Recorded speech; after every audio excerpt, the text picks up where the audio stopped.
The Terran Galactic Alliance headquarters on Kepler Station represented the pinnacle of interspecies cooperation, assuming you were the type who believed marketing brochures. In reality, it was a 47-level monument to bureaucratic inefficiency, where the coffee was terrible, the artificial gravity fluctuated on odd-numbered floors, and the humans did all the actual work, while everyone else held committee meetings about forming subcommittees. Marcus Kellerman had been mopping these corridors for 3 standard years, which was approximately 2 years and 11 months longer than most sentient beings bothered to notice his existence. This suited him perfectly fine. Invisibility, as it turned out, was one of humanity's most underrated superpowers. The morning shift began like every other, with Marcus wheeling his cleaning cart past the gleaming offices of the crystalline hegemony's diplomatic wing. Director Velnox, whose species communicated through harmonic resonance and looked like walking chandeliers, was already in heated discussion with 3 other officials about the proper frequency for filing grievances against the Andorian Trade Consortium. The conversation had been ongoing for 6 weeks. Marcus had cleaned around them so many times he could probably mediate the dispute himself, but nobody asked janitors for their opinions on interstellar commerce. He pushed through the pneumatic doors to the Zentorian military section, where the walls were lined with what appeared to be crystallized light formations. Very pretty, absolutely useless for actual defense, and a nightmare to dust. The Zentorians had evolved from pack hunters on a world with 3 suns, which explained their obsession with shiny objects and their tendency to make everything unnecessarily complicated. Their idea of a simple briefing involved holographic charts that required a doctorate in theoretical physics to interpret. Marcus paused outside Admiral Tiska's office, where the morning briefing was already underway. Through the transparent aluminum walls, he could see the Admiral's distinctive blue-scaled form gesturing at a 3-dimensional star map that looked like someone had sneezed glitter into space.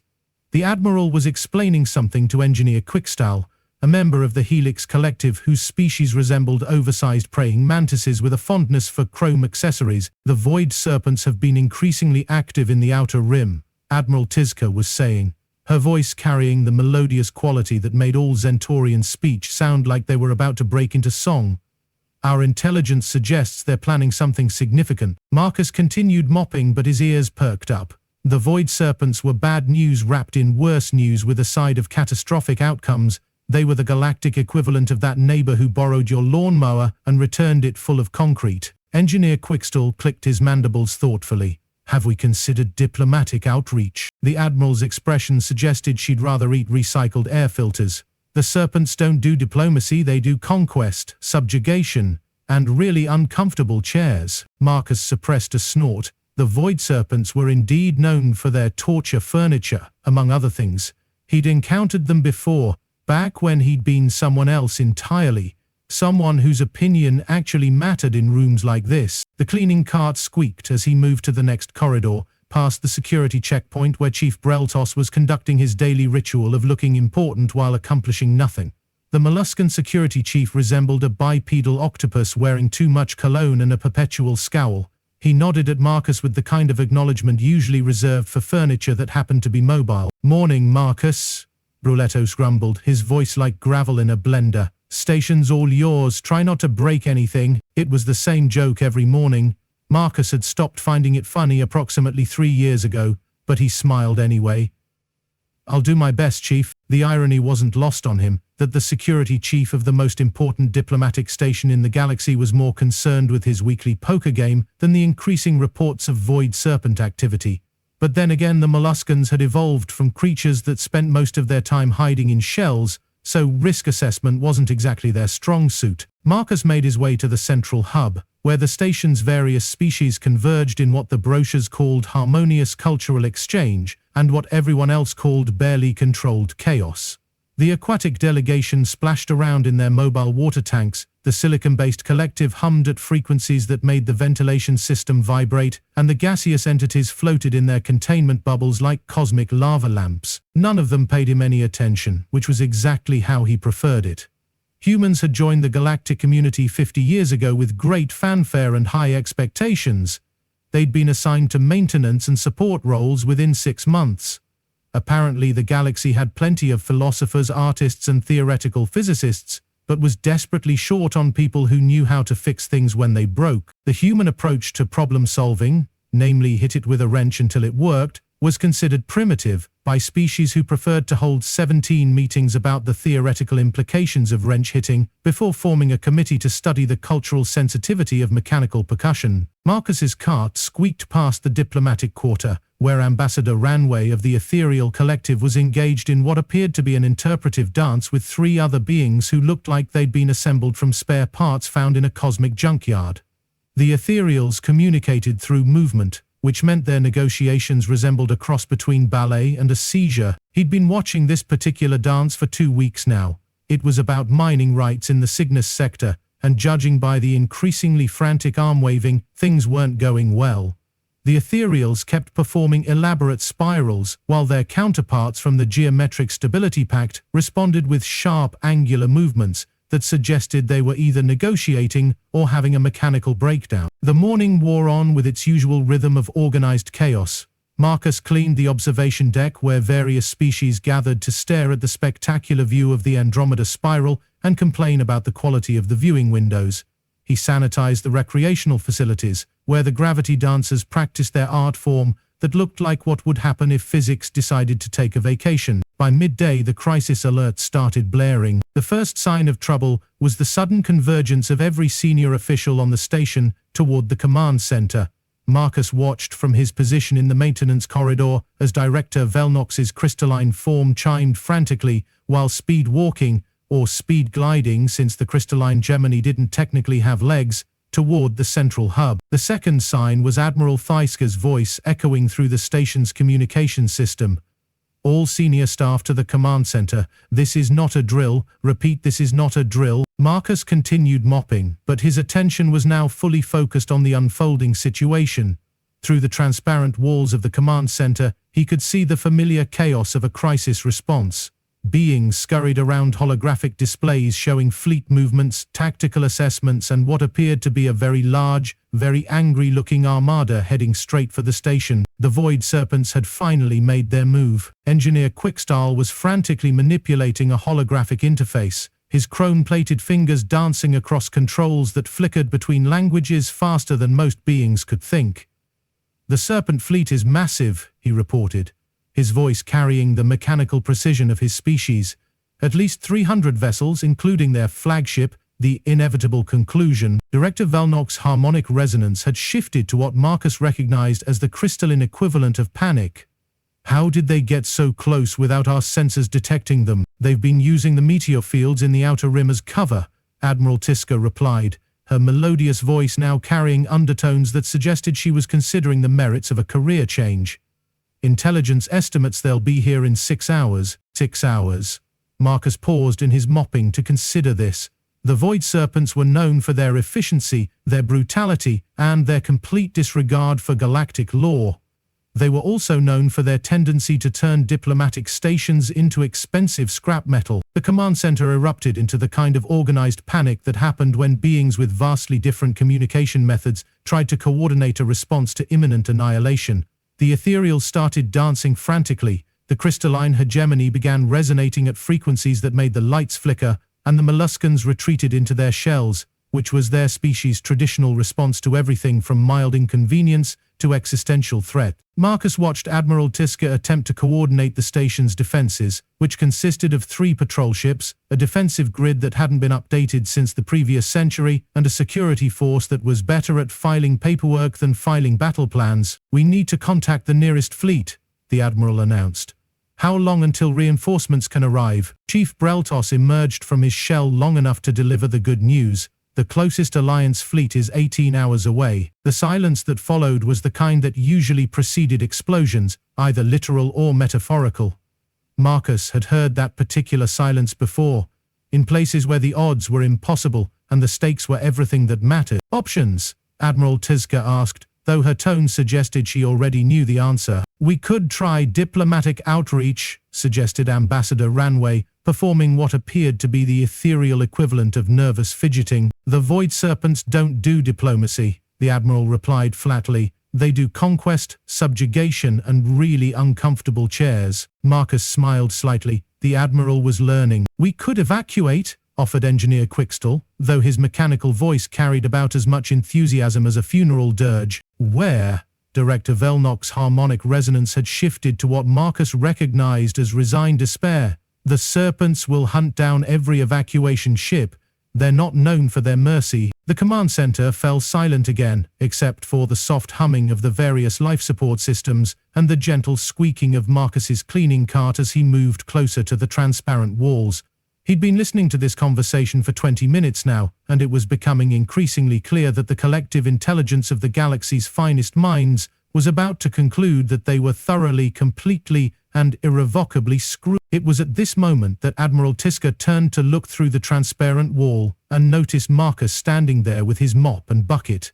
Their eyes met for a brief moment, her large, golden, predatory gaze meeting his plain, brown human ones, and something shifted in her expression. More specifically, her gaze dropped to his neck. Marcus had been very careful for 3 years to keep his collar positioned just so, to angle his head in ways that kept the mark hidden. But apparently, in his focus on the unfolding crisis, he'd let his guard down just enough. The Admiral's expression transformed from resigned despair to something that might have been recognition, if recognition could be wrapped in disbelief and tied with a bow of "this can't possibly be happening." She moved toward the wall, her scaled features pressed against the transparent aluminium. "You," she said, her voice carrying through the communication system. "Human. What's your name?" Marcus considered his options. He could pretend he hadn't heard, continue mopping and hope the moment passed. He could give a false name and hope she didn't pursue it, or he could tell the truth and deal with the consequences. The squeaking of his cart seemed very loud in the sudden silence. "Marcus Kellerman," he replied, meeting her gaze steadily. Admiral Tiska's pupils dilated, a clear sign of shock in her species. "Turn around," she ordered. Marcus sighed. He'd known this day would come eventually. He set down his mop, turned around and pulled down his collar, revealing the tattoo that ran along the base of his neck. A coiled serpent surrounding a star with the words "Void Hunter" inscribed in the ancient script of the Terran Marine Corps. The effect on the command center was immediate and profound. Every being in the room stopped what they were doing and stared. The ethereals ceased their nervous dancing. The crystalline hegemony's harmonic resonance shifted to something that sounded like a choir of wind chimes having an existential crisis. Even the molluscans emerged from their shells to get a better look. "Marcus Kellerman," Admiral Tiska repeated, her voice now carrying the weight of recognition.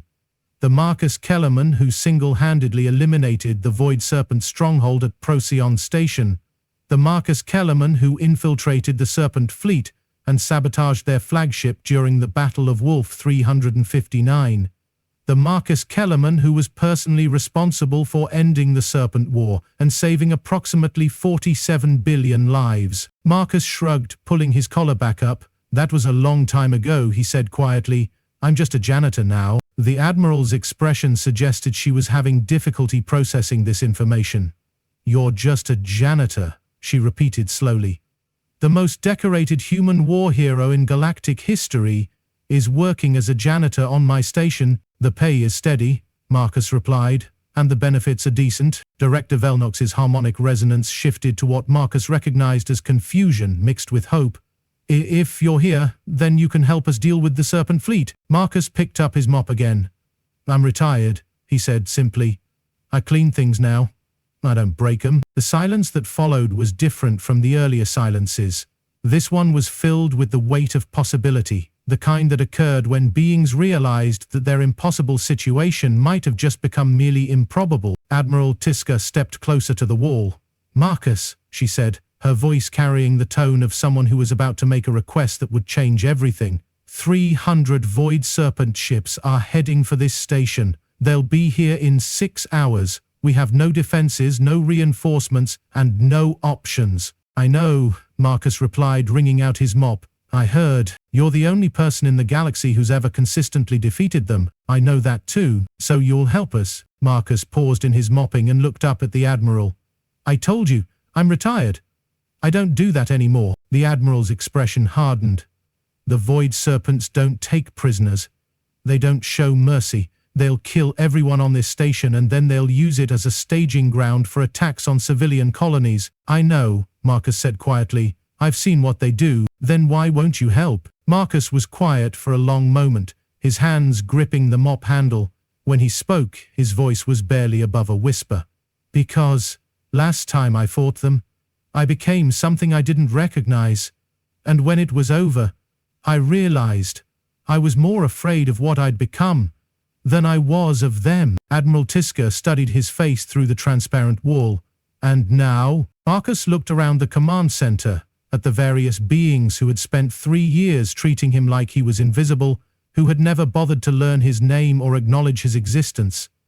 Beings who were now staring at him with a mixture of hope and desperation. Now I'm a janitor, he said finally, and janitors fix things that are broken. He set down his mop and walked toward the command center's entrance. The next 4 hours passed in a blur of activity that would have been impressive if it hadn't been so terrifying.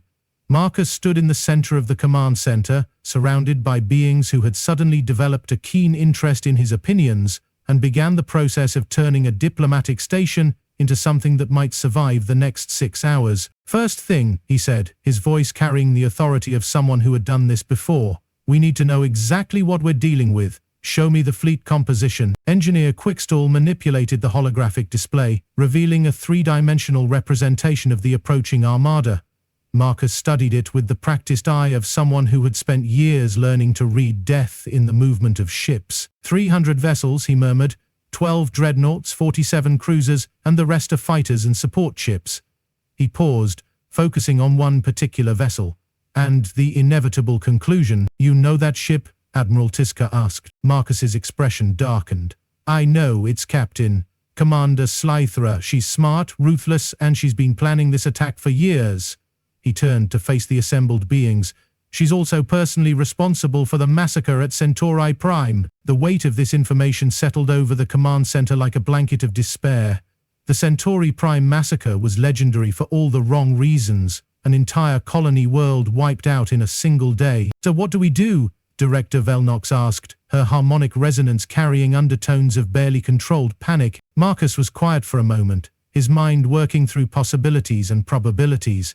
We do what humans do best, he said finally. We improvise. The plan Marcus outlined was equal parts brilliant and insane, which was apparently the only kind of plan that worked against the Void Serpents. It involved using the station's garbage disposal system as a missile launcher, reprogramming the environmental controls to create localized gravitational anomalies, and turning the diplomatic quarter into a maze of deadly traps. This is completely against regulations, Chief Breltos protested, his tentacles writhing with agitation. So is getting killed by space pirates, Marcus replied. But if you'd prefer to file a complaint with the Galactic Safety Commission, feel free. The work began immediately. Marcus found himself directing beings who had spent their entire careers in committee meetings toward tasks that involved actual physical labor.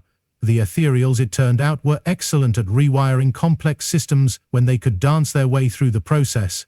The crystalline hegemony could resonate at frequencies that made metal fuse at the molecular level. Even the molluscans, once they got over their initial reluctance to leave their shells, proved surprisingly adept at heavy lifting. I don't understand, Admiral Tiska said during a brief break in the preparations. Why are you helping us now? What changed? Marcus was elbow deep in a maintenance panel, rewiring the station's defensive grid.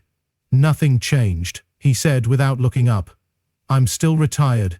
I'm still just a janitor. But right now, this station is broken, and fixing broken things is what I do. The Admiral watched him work for a moment. And after this is over? After this is over, assuming we survive, I'll go back to mopping floors.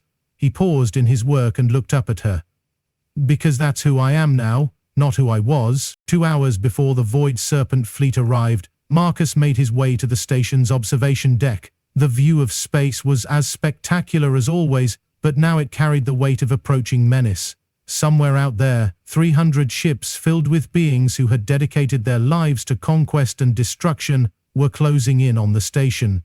He wasn't alone. Admiral Tiska had followed him, her scaled features reflecting the starlight through the transparent aluminium windows. Second thoughts? She asked. Always, Marcus replied. But I'm not backing down, if that's what you're asking. They stood in comfortable silence for a moment, watching the stars. Finally, the Admiral spoke again. Why did you really retire? Marcus was quiet for a long time. When he finally answered, his voice carried the weight of old pain. Because I was good at it, he said. Too good. I started thinking of the Serpents as things to be eliminated rather than beings to be defeated, and when you start thinking that way, you become the thing you're fighting against. And now I'm still good at it, but I remember that they're beings, not things, even beings who make terrible choices." He turned to face her. "That's the difference between a warrior and a weapon. A warrior knows when to stop." The final hour before the fleet arrived was spent in tense preparation. Marcus moved through the station one last time, checking systems, adjusting parameters, and making sure everything was ready. The beings who had spent 3 years ignoring him now watched his every move with the kind of attention usually reserved for religious ceremonies. "Are you sure this will work?" Engineer Quickstall asked, his mechanical voice carrying uncharacteristic uncertainty. "No," Marcus replied honestly, "but it's the best chance we have." The Void Serpent fleet dropped out of hyperspace with the kind of dramatic timing that suggested they'd been practicing. 300 ships materialized in formation, their dark hulls bristling with weapons that could reduce the station to its component atoms in a matter of minutes. Marcus stood in the command center, watching the tactical display with the calm focus of someone who had done this before. Around him, the station's various species held their breath, waiting for the moment when everything would either work perfectly or fail catastrophically. The communication system crackled to life, and a voice that Marcus recognized filled the command center. Commander Slythe's voice was like silk wrapped around broken glass, beautiful, seductive, and absolutely deadly. "Kepler Station," she purred. "This is Commander Slythra of the Void Serpent fleet. You will surrender immediately and prepare for boarding. Any resistance will be met with total annihilation." Marcus stepped forward and activated the communication system. "Commander Slythra," he said, his voice carrying across the space between the station and the fleet. "This is Marcus Kellerman. I'm afraid I'm going to have to decline your generous offer." The silence that followed was profound. When Slythra spoke again, her voice carried a mixture of surprise, anger, and something that might have been respect. "Marcus Kellerman, I heard you were dead." "I got better," Marcus replied. "I also got a job in maintenance. The pay is better than military service, and the hours are more reasonable." "You're a janitor," Slythra said, her voice carrying disbelief. "I'm a very good janitor," Marcus corrected. "I'm also still very good at the other thing." The fleet began moving toward the station, weapons powering up for what appeared to be a standard assault. Marcus watched the tactical display with the kind of focus that came from years of experience reading the intentions of enemies. "All stations, prepare for engagement," he announced. What followed was unlike any battle in galactic history. The Void Serpent fleet, expecting to face a lightly defended diplomatic station, instead found themselves dealing with a nightmare of improvised weapons, unexpected tactics, and the kind of creative problem-solving that came from having a human janitor with a very specific set of skills. The station's garbage disposal system, reprogrammed and redirected, began launching compressed waste packets at velocities that turned them into kinetic weapons. The environmental controls created localized gravitational anomalies that sent Serpent fighters careening into each other. The diplomatic quarter, transformed into a maze of traps and false passages, became a killing ground for any boarding parties that managed to get through. But the real surprise came when the Serpent fleet tried to use their standard tactic of overwhelming firepower. Marcus had spent 3 years learning every system on the station, including several that weren't officially supposed to exist. When the fleet opened fire, expecting to shatter the station's defenses, they instead found their weapons impacting a series of shield generators that had been hidden in the station's waste processing facilities. "How?"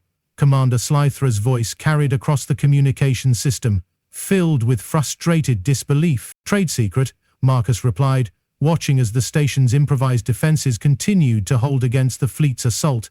"Also, never underestimate the Galactic maintenance budget." The battle raged for 3 hours, with the Void Serpent fleet growing increasingly desperate as their standard tactics failed against the station's unconventional defenses.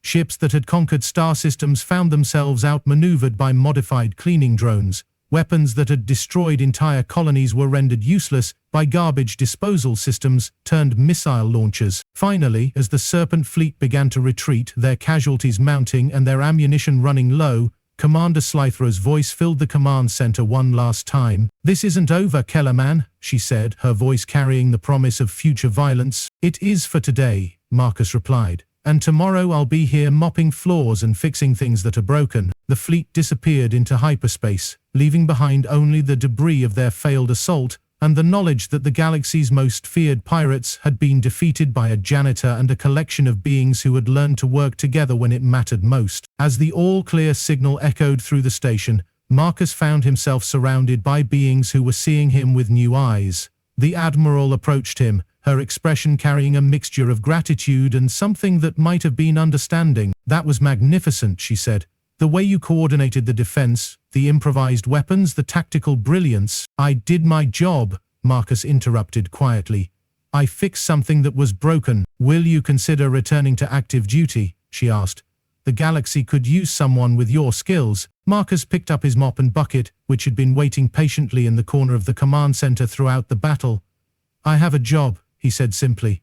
"I'm the janitor here, and judging by the state of this place after the battle, I've got a lot of work to do." He began walking toward the exit, then paused and turned back. "Admiral?" "Yes?" "Next time you're planning the duty rosters, you might want to remember that humans are good at more than just maintenance." He smiled slightly.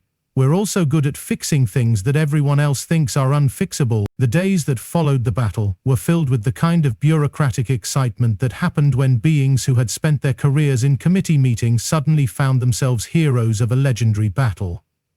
Reports were filed, statements were taken, and committees were formed to study the formation of subcommittees about the implications of the battle. Marcus returned to his regular duties, mopping floors and cleaning windows, and maintaining the systems that kept the station running. The difference was that now, beings nodded to him when he passed. They asked his opinion on things that had nothing to do with cleaning supplies. They treated him like he was visible. It was, he reflected, both better and worse than being ignored. Admiral Tiska found him on the observation deck a week after the battle, watching the stars and contemplating the eternal mysteries of why coffee never tasted as good as it smelled. "I've been thinking about what you said," she told him, "about humans being good at more than just maintenance." "Oh?" Marcus continued mopping, but his attention was focused on the conversation. "I've been reviewing the personnel files for all the humans on this station. Did you know that our food service coordinator has a doctorate in xenobiology? Our systems technician was a fleet engineer for 15 years. Our communications specialist helped design the translation protocols we use for first contact situations." Marcus paused in his mopping. "I didn't know that," he said, though his tone suggested he wasn't entirely surprised. "We've been wasting an incredible amount of talent," the Admiral continued, "all because we assumed that humans belonged in support roles." "Maybe," Marcus said, "or maybe we just found the roles that suited us. Not everyone wants to be a hero. Some of us are perfectly happy fixing things and making sure the coffee machine works." They stood in comfortable silence for a moment, watching the stars. Finally, Admiral Tiska spoke again. "The galaxy owes you a debt, Marcus Kellerman." "The galaxy owes me nothing," Marcus replied. "I did what needed to be done, just like I do every day." "And tomorrow?" Marcus smiled, wringing out his mop. "Tomorrow I'll be here, mopping floors and fixing things that are broken, because that's who I am now, not who I was, but who I chose to become." The Admiral watched him work for a moment longer, then turned to leave. As she reached the exit, she paused and looked back. "Marcus, yeah, thank you for everything." Marcus nodded, returning to his work. "Just doing my job," he said quietly. As the Admiral left, Marcus continued mopping, humming softly to himself. Outside the windows, the stars wheeled in their eternal dance, and somewhere in the galaxy, beings went about their lives, never knowing how close they had come to disaster. But Marcus knew, and tomorrow, he would be here, making sure the floors were clean and the systems were working and the coffee machine was properly maintained, because in the end, that was what mattered most. Not the grand gestures or the heroic moments, but the quiet, steady work of keeping the galaxy running, one clean floor at a time. The irony wasn't lost on him that the beings who had spent 3 years ignoring him were now eager to include him in their meetings, their decisions, their plans for the future. But Marcus had learned something important during his years of retirement. Visibility was overrated. The real work, the work that mattered, happened in the background, unnoticed and unappreciated, done by beings who understood that true strength came not from being seen, but from being reliable. So he mopped his floors and fixed his systems and kept the galaxy running, one small task at a time. And if occasionally had to save the day from space pirates, well, that was just part of the job description. After all, someone had to keep things clean,